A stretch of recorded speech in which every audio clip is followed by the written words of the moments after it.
So this is going to be the final video on the 60 Buick. Show you some things. Got his stainless covers back on the rear and all.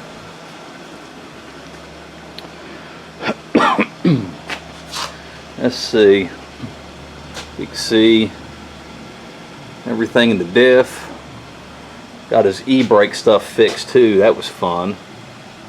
So got a section of pipe there. We had to go where a coupler was that was leaking. Fix that. And we can see the brake lines. Everything's cleaned and painted. Got the brakes bled.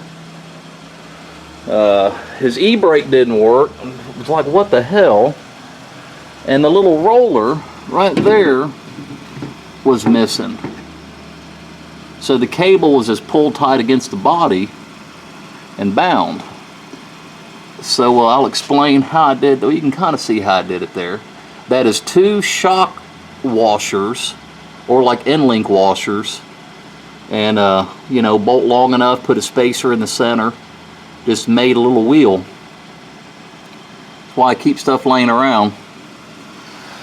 And the Y pipe, had to put longer studs for the flange. The original studs were shot, and no welder by any means, but at least we got it in there and it works. She's quiet. Contours nice, clears everything. So yeah, there we go. The little roller for the e-brake, I kept trying to find something that would work, couldn't find anything, and I always keep miscellaneous spacers, types of washers, you know, and dowel pins and stuff like that,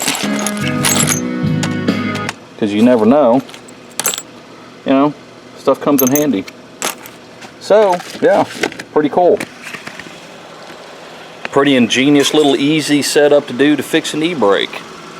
Adjusted it out, so now we're going to drive it.